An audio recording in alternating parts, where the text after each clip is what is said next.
Olá, você acompanha a partir de agora mais uma edição do podcast Questão de Opinião, podcast de política aqui do Opinião CE. Meu nome é Felipe Barreto, sou repórter de política do jornal e apresentador desse podcast. E hoje nós convidamos para a nossa mesa o deputado estadual Antônio Granja, do PSB aqui do Ceará. Seja muito bem-vindo, deputado. Espero que seja uma conversa aí super produtiva. Bom, primeiro, boa tarde. Agradeço aqui o convite a você, Felipe, todos que fazem essa emissora, aqui esse TV Opinião, cumprimentar todos os telespectadores, os internautas. A gente sabe do que é aqui os ouvintes aqui do programa e me sinto muito honrado de estar aqui. Estamos à disposição para bater esse papo aqui, tá certo? Informal. Perfeito. Deputado, antes da gente iniciar a nossa conversa, eu queria só ler um resumo rápido, um breve resumo da sua trajetória. Antônio Pinheiro Granja é médico ginecologista e obstetra, natural de Jaguaribara, onde iniciou a sua trajetória política como prefeito lá em 1993, na verdade. Atualmente ele exerce seu 6º mandato como deputado estadual, está filiado ao PSB e sua atuação política é fortemente concentrada ali no Vale do Jaguaribe, onde está localizada o município de Jaguaribara. Na Assembleia ele já presidiu diversas comissões, como as de Constituição e Justiça, de Ética, Saúde e Agricultura, e defende pautas ligadas à saúde pública e ao homem do campo. O deputado, eu não coloquei aqui no seu histórico, mas o senhor é também fazendeiro. Eu acho que isso, a gente pode começar essa questão de opinião aqui de uma forma diferente, é um podcast de política, mas eu queria falar também sobre esse seu lado empreendedor. Como é que o senhor iniciou essa história também do empreendedorismo ali, voltado para as fazendas? O senhor tem aí gado, tanto gado para leite quanto gado para corte, também possui ovinos, possui caprinos. Então, como é que iniciou essa história e como o senhor leva aí esse lado também de empreendedor? Bom, eu queria inicialmente colocar alguns pontos aí que você colocou aí do meu currículo. Eu estou no 7º mandato de deputado estadual. Sétimo mandato, perfeito. 7º mandato, você falou. Eu vou corrigir aqui. 7º. E fui prefeito. Então, na verdade, eu já estou 8 anos diretamente envolvido com mandatos na vida pública.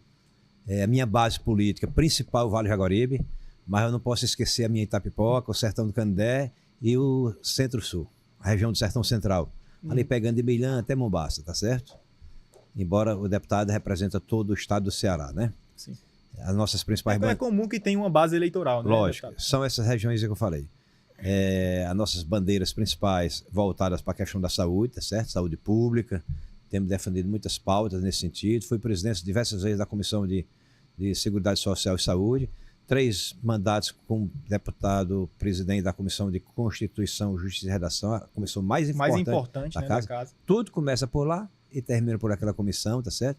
Mas sempre também muito ligado ao agronegócio, ao agropecuarista. Minha raiz é no interior. Eu nasci pegado por uma parteira, eu e meus irmãos, na Fazenda Flores, fica ali na BR-16, próximo a Jaguaribe, apesar de ser Jaguaribara, mas é muito mais próximo a Jaguaribe, no quilômetro 27283. E a minha infância era ajudando nos afazeres da fazenda, junto com meu pai, então eu fiquei muito identificado com isso aí. Cumprindo esses mandatos, atendendo nos municípios como médico, e sempre lá tendo apoio à fazenda, tá certo? Porque da Fazenda Flores eu estaria a 120 quilômetros de quase toda a minha base política do Vale do Jaguaribe. Então sempre a gente ia dormir lá. Era o momento de eu estar com meu pai, com minha mãe, tá certo? E chegou um momento que eu tive que assumir a fazenda, tá certo? Então realmente a gente cria lá bovinos. A minha intenção inicial era gado de corte, mas eu não consigo me desapegar das vacas leiteiras, tá certo? Então a gente produz lá algo em torno de superior a 1.000 litros de leite dia. E por falar em leite, infelizmente o homem do Nordeste aqui, principalmente do estado de Ceará, porque o estado de Ceará é a região mais atingida pelo semiárido. Sim. E é a que menos chove. E dentro do Ceará, o médio Jaguaribe, onde está ali Jaguaribe, Jaguaribara, Jaguatama, aquele município Alto Santo, e pegando aquela faixa que vai para o Inhamuns, é a região que menos chove no estado de Ceará. Então, você tirar leite é tirar leite de pedras, tá certo? Não é fácil.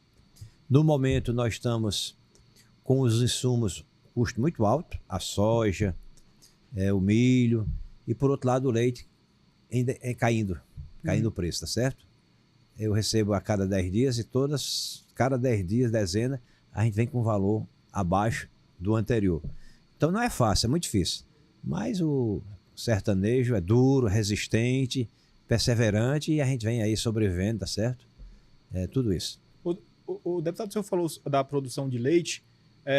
Recentemente, a Assembleia iniciou uma discussão, envolveu inclusive o próprio governo, envolveu a FAEC também, a Federação da Agricultura, outras federações também que representam esses produtores, para discutir a questão realmente da produção leiteira no Ceará, que estava passando talvez aí por um momento de crise.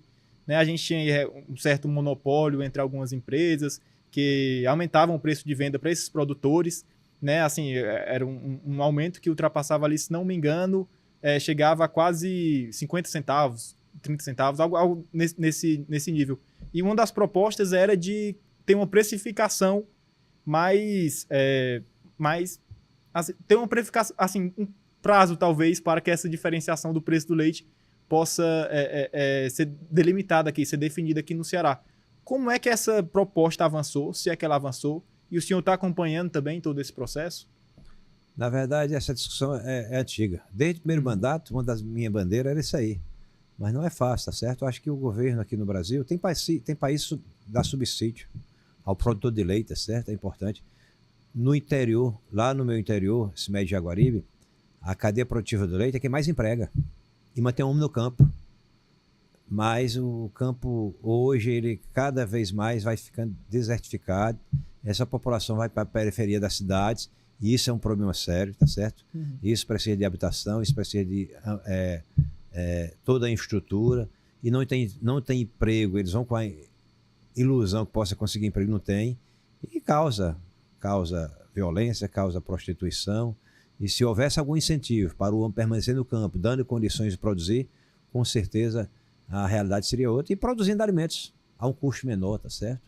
Então, é uma luta que é importante, mas a curto e médio prazo eu não vejo, porque precisaria de incentivo do governo, tá certo? Como se houvesse essa questão dos incentivos nos governos atuais, né? Assim, pelo poder público no geral, tanto a nível federal, tanto a nível estadual, como ali também nos próprios municípios, que também podem dar uma ajudada. O senhor acredita que hoje, atualmente, o poder público ele dá assim, essas condições de incentivos para o homem do campo ter a sua produção ali e realmente ter uma produção que dê renda para ele, né? Para que ele possa não só sobreviver, mas viver também. Não só viver, na verdade, mas sobreviver também com uma renda boa ali para ele e para a família dele. E então, até assim, gerar emprego. E gerar emprego. O senhor acredita, a contrapartida seria geração de emprego. As políticas que são realizadas atualmente pelo poder público nessas três esferas são suficientes ou poderia ter mais algo? Totalmente insuficientes, tá certo? Totalmente insuficientes. Eu acho que se houvesse alguma condição de ter algum subsídio, tá certo? O governo, quando eu falo governo, todos os governos, estadual, federal, municipal, não oferecem incentivos para as indústrias se instalar numa cidade ou no estado. E o nosso setor, que é o que mais emprega, não recebe esse tipo de incentivo. Eu tive recentemente num evento lá em Jaguaribara, onde produtores de tilápia de Tauá, São João de Jaguaribe e Jaguaribara receberam a ração subsidiada pelo governo federal para um mês da produção. Se nesse período de estiagem a gente recebesse a ração para quem tem 10 vacas, recebia para 10 vacas leiteiras. Quem tem 100, assim, durante um mês já seria uma grande ajuda, tá certo? Então ninguém vê nem uma sinalização nesse sentido. Nem tem uma tabela, porque o leite, ele podia ser... Tem a cadeia produtiva que pode transformar leite em pó, uma série de outras coisas, e o governo colocasse aí programas que pudessem absorver isso aí também, tá certo? Seria importante. O deputado, você estava falando sobre os desafios, né, do homem do campo. Inclusive, essa falta de incentivo é também um desafio, mas também tem uma outra questão que o senhor comentou na sua resposta anterior, que é a questão da desertificação ali do semiárido cearense.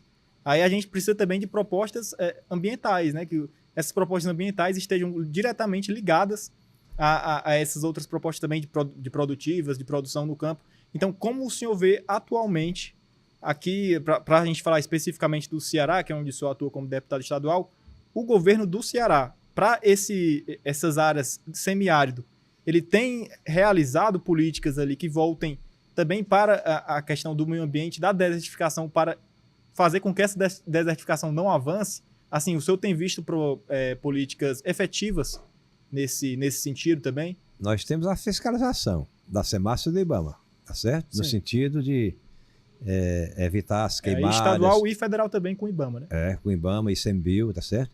Mas algumas políticas para permanecer o homem do campo, muito pouco. Muito pouco, tá certo? Tem alguns projetos aí, recursos, digamos, subsidiados para a agricultura familiar, tá certo? Só. Mas o médio produtor não tem nenhum incentivo. Muito pelo contrário. Sim. Nessa época, o alimento dos animais está num preço muito alto.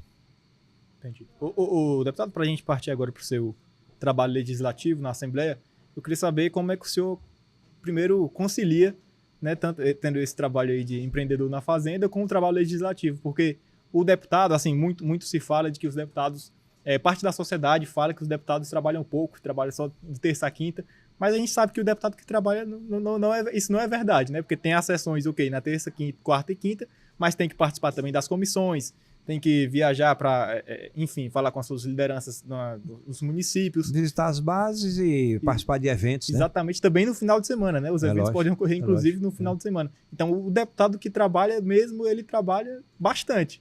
Então, assim, como conciliar essas duas vidas, digamos assim, que o senhor vem levando aí, de empreendedor e de legislador? Felipe, na verdade, hoje, eu vou dividir 4 coisas. Família, trabalho do deputado, do agropecuarista e médico. Por ser médico, a procura é muito grande no interior, tá certo? O senhor atua atualmente como médico também? Também, tá certo? Já atuei mais, atendendo em várias comunidades voluntariamente, mas me procura muito nessa área. Para conseguir um exame, uma cirurgia, alguma coisa assim, tá certo? Então eu diria que está faltando tempo para tudo aqui. Imagina aí um homem que trabalha muito. Mas é muito. Eu acho que eu trabalho por 3 homens. Eu todo dia me levanto às 5 horas da manhã para dar conta dessas atividades. Levanto cedinho e à noite é até a hora que eu possa suportar, tá certo? Porque quando chega em determinado momento à noite, eu já estou em casa, ali no celular, respondendo ali, dando atenção àquelas coisas que aconteceram durante o dia, tá certo? Então é todo dia assim, todo dia. Ontem eu me atrasei um pouquinho, eu vim no interior ontem, tive um compromisso no dia anterior, e tinha uma audiência lá na secretário Nelson Martins. Já cheguei direto lá. De lá fui para a Assembleia para participar das votações. Depois fui uma audiência na Enel às 15 horas. De lá voltei para o Palácio, outra audiência. Depois voltei para a Assembleia para uma solenidade, uma homenagem lá, uma sessão solene, homenageando 7 médicos que tiveram trabalhos relevantes aqui no estado de Ceará. Então, todo dia nós temos muitas atividades, em todas as áreas, tá certo? Às vezes eu estou aqui, à tarde, vou a uma cidade interior, volto para dormir aqui. Então, a nossa rotina é muito grande. Eu rodo 10 mil quilômetros por mês. Caraca. 10 mil. Quando eu vou trocar óleo, o cabo lá, de novo. É assim. Então, nós não paramos, tá certo? Se você quiser trabalhar como deputado, você tem muito o que fazer e o tempo ainda é pouco. Os frentistas de posto de Ceará, de tudo que é cidade de Ceará, já conhecem o senhor, então? Muitos conhecem. O deputado... Acho que foi sábado que eu fui à região de... Eu saí para Jaguaribe, fui um distrito de Jaguaribe, fui em Quixelô, fui a Iguatu, fui uma comunidade de Acopiara, fui a Pica Carneiro, Mombaça, aí vim dormir em Jaguaribe novamente. Então, a nossa rotina é... Perfeito, eu ia perguntar sobre outra coisa, mas para falar assim dessa questão da rotina, da presença dos deputados, o deputado, na verdade, das presenças dos deputados e das lideranças políticas nos municípios, eu queria perguntar sobre essa questão de, assim, por que é importante o deputado estadual estar presente ali no município em que ele tem ali uma parceria com a prefeitura, ou que ele tem voto também, né? Por que é importante demonstrar essa participação e demonstrar que você tá ali também para representar aquela região, representar os interesses da região, do município, dos próprios munícipes também. Então, por que é importante ter essa agenda cheia, lotada, que talvez aí não dê nem para fazer outras coisas no seu cotidiano, para representar essa população? Primeiro, quem não é visto não é lembrado.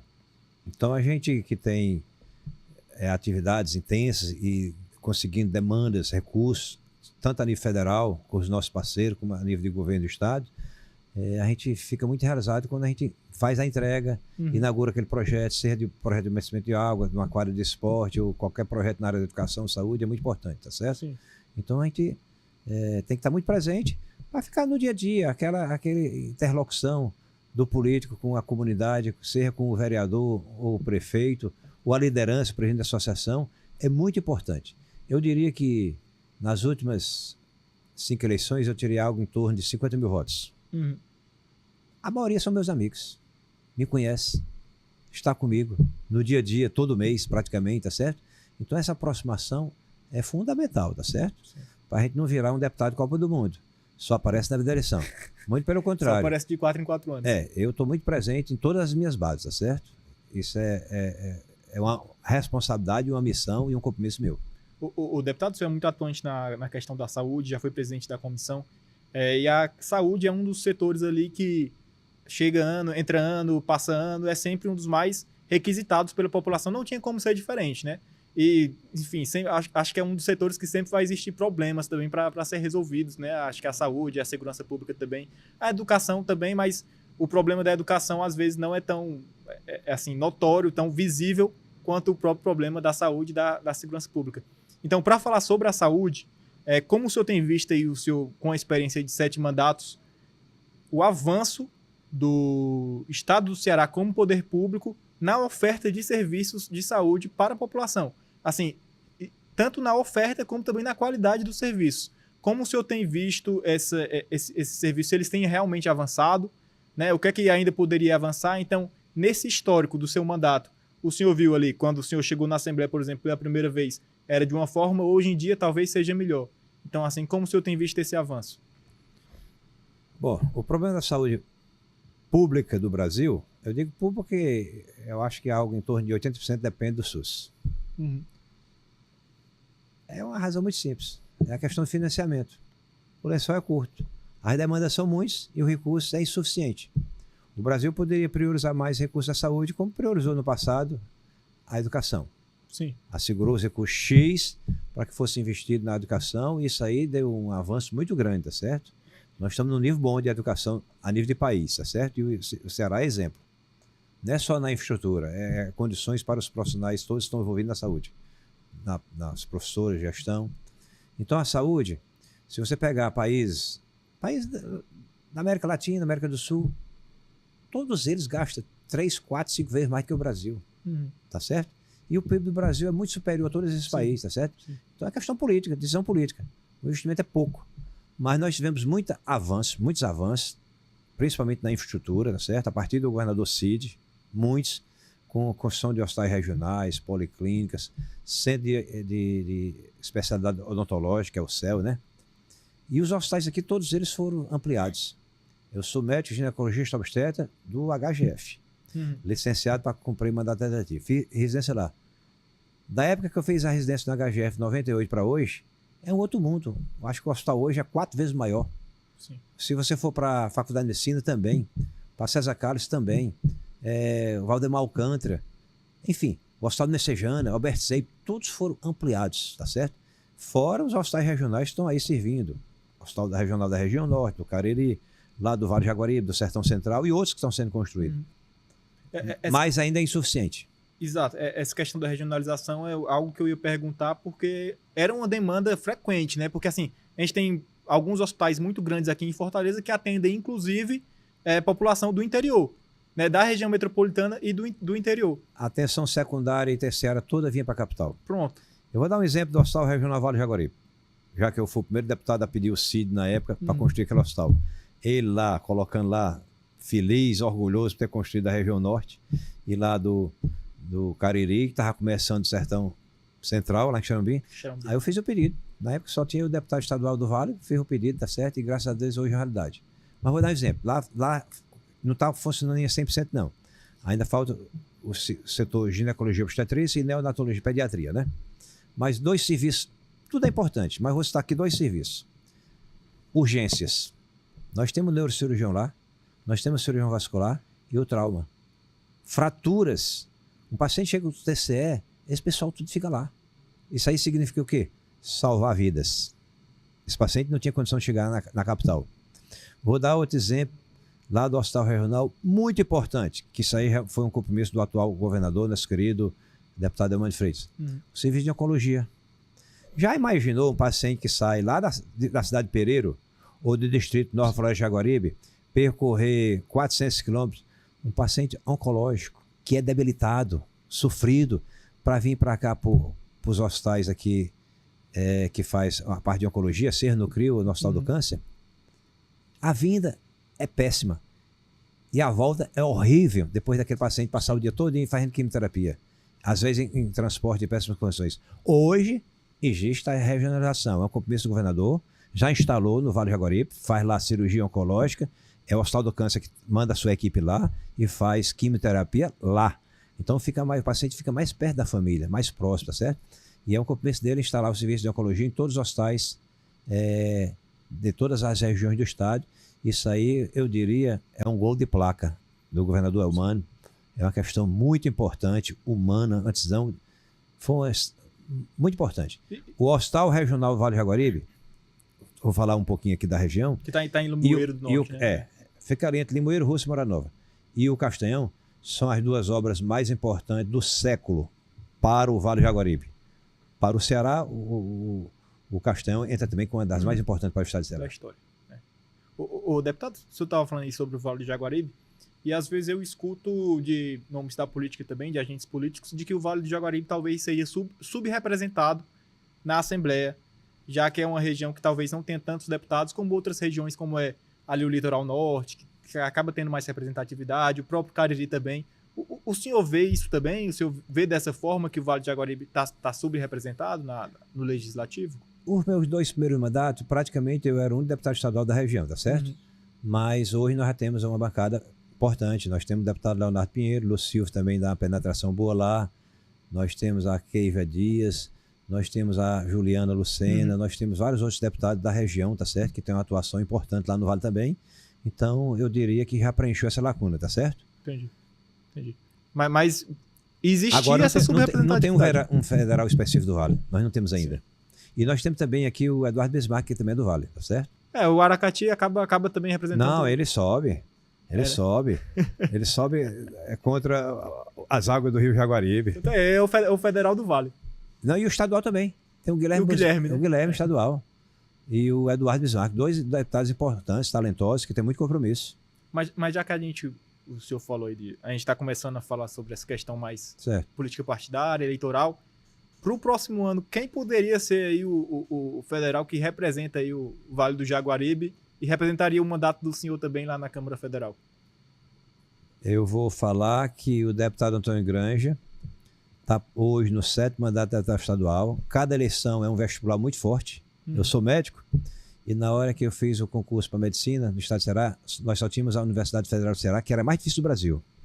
Mas eu acho que mais difícil que isso aí é você, a cada 4 anos, fazer uma prestação de contas e lutar por uma eleição, tá certo? Cada vez está sendo mais difícil, a concorrência está mais forte. E só vou dizer uma coisa: vamos colocar o nosso nome no próximo ano para pleitear. Estou aqui como pré-candidato, pleitear o 8º mandato. Estadual. Estadual. Que eu gosto de ficar muito nas bases, tá certo? Visitando as bases, no dia a dia. E os federais, vamos ver o que vai acontecer. Aliás, a questão da chapa majoritária a nível federal é uma coisa que eu acredito só na virada do ano é que essa coisa vai começar a clarear. Isso, o senhor acredita, então, que seria após um diálogo mais, mais conclusivo com o próprio PSB, que é o seu partido, também com o senador Cid Gomes, e aí definiria quem é o candidato, as chapas da federal e quem poderia ser o candidato do senhor, é isso? Já tem algumas ideias, tá certo? Mas vamos deixar essa coisa se concretizar, tá certo? Mas para falar agora sobre a chapa em si e sobre a articulação do PSB aqui dentro do grupo governista, o senador Cid está botando realmente força ali no nome do Júnior Mano para o Senado. Né? A gente sabe que o Júnior Mano não é um nome que talvez agrade outras partes da base governista que também tentam ali o espaço no Senado, mas o Cid está firme e forte na defesa do nome dele. O senhor acredita que o Cid vai vencer essa batalha? Vai conseguir colocar o Júnior Mano como candidato a senador na chapa? Bom, a base do governo é o Mano, que tem como pilares senador Cid, senador Camilo, prefeito de Fortaleza, Roberto Cláudio e o governador, o Evandro, né? Principalmente, e o nosso querido presidente da Assembleia Romeu, eu acho que eles, no momento oportuno, tá certo? Vão tentar discutir ali e contemplar todos os partidos, tá certo? Tem nosso também amigo Domingos Filho, tá certo? Que é o presidente do PSB, o presidente do PP, o Zé Albuquerque. Então, toda a base tem que ser contemplada, tá certo? Nós temos vários cargos. Cargo para governador, para vice-governador, 2 senatórias, suplente de senador e por aí vai, tá certo? Eu acho que é uma base forte que tem ajudado muito o estado de Ceará, tá certo? E vamos acreditar que essas coisas caminhem e no momento oportuno tudo isso vai ser definido. Os partidos hoje estão aí fortalecendo as suas chapas a nível estadual e federal, tá certo? O PSB não é diferente. O senador Cid está articulando aí junto com o nosso presidente, Eudoro Santana, para que a gente faça uma chapa de deputados, candidatos estadual, que possa fazer uma boa bancada e também ali federal. O PT está fazendo isso, o PSB, todos os partidos aliados. Para federal já tem inclusive alguns nomes colocados, né? O próprio Aldigueri, o Acilon também pode ser um nome. Lógico. O Romeu. O Romeu Aldigueri, presidente da Assembleia. Edilvan. O Edilvan, porque a gente tem a incerteza se ele vai para o PSB ou permanece no PDT, né? Então a gente não sabe ainda. Isso aí é a conversa dele com o senador Cid, ao entendimento. Mas enfim, ainda falando sobre a chapa federal, deputado. Aliás, o Edilvan é um grande deputado, tá certo? Sim. Eu acho que a nível do Brasil, como ele, poucos defendem essa bandeira da educação. Ele tem sido gigante a nível de Brasil, tá certo? Não vou nem dizer a nível do estado de Ceará. Ele tem uma representatividade a nível nacional nessa pauta da educação. Com certeza, é reconhecido.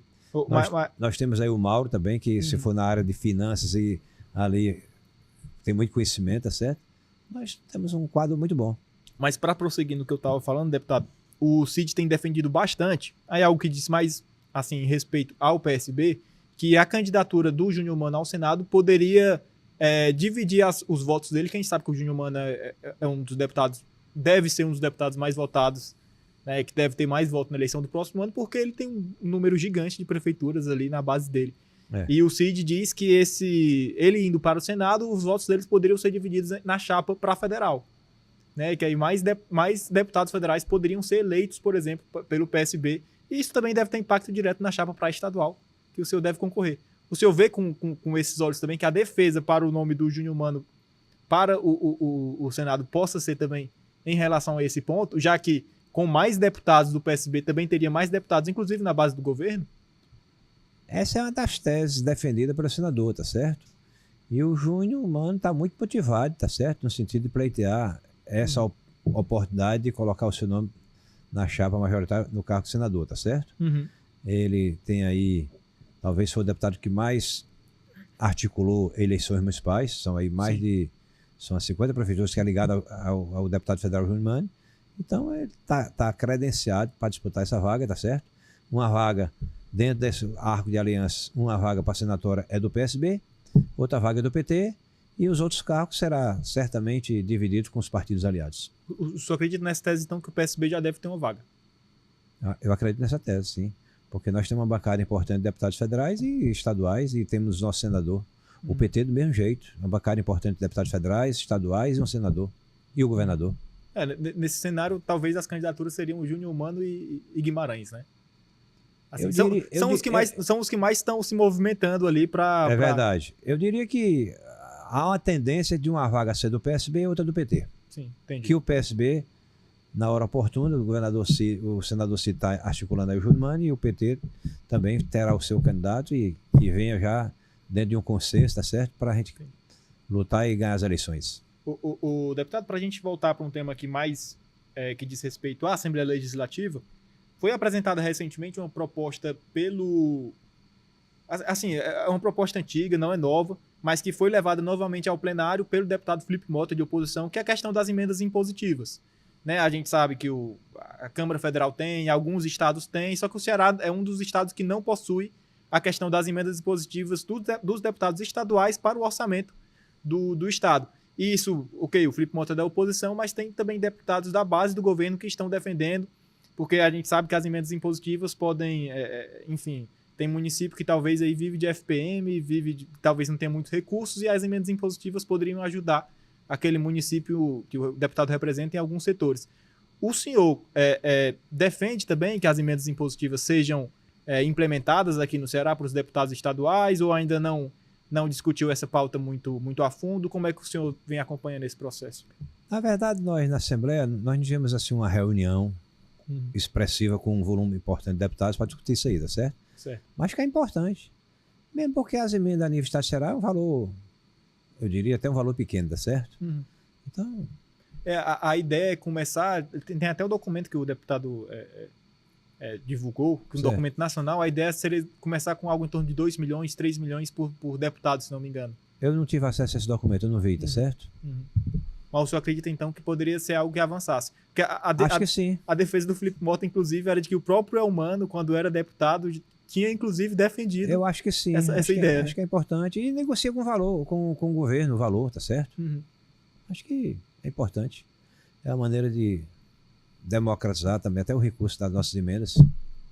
Entendi. O deputado, a gente está chegando no final aqui da nossa entrevista, mas só para a gente finalizar, a gente está chegando ao fim agora de uma nova legislatura, né, que termina agora em 2026, vamos ter eleição para isso, porque vai ter uma nova legislatura, mas até esse próximo ano, o que é que o senhor acredita que deve ser o foco do poder público, do governo do estado e do legislativo aqui no Ceará para avançar em políticas públicas? Qual deve ser assim o foco? Se o senhor tem assim, pactuado, qual deve ser realmente o que a Assembleia deve voltar aos trabalhos até o final desse próximo ano?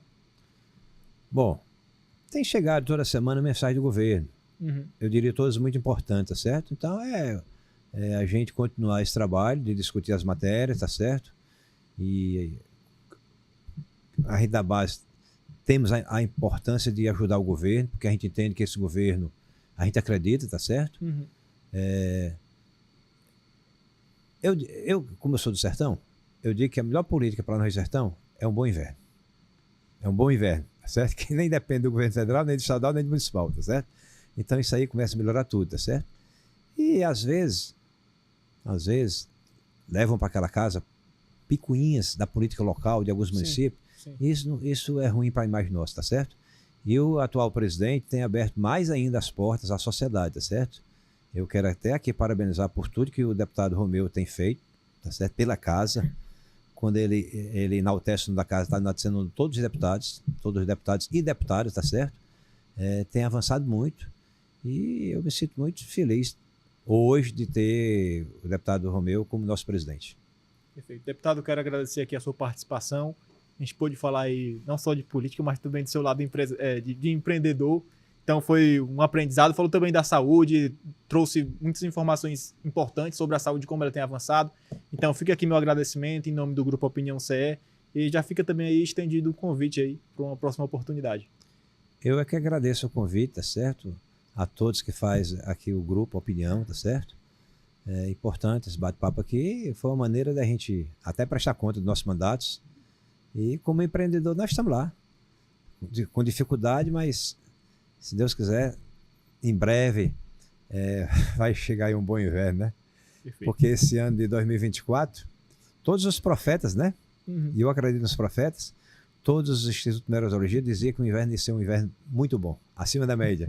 Infelizmente, nós fomos surpreendidos por uma coisa diferente, mas tudo bem. É isso.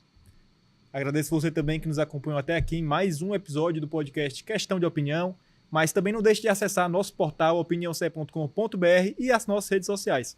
Até mais.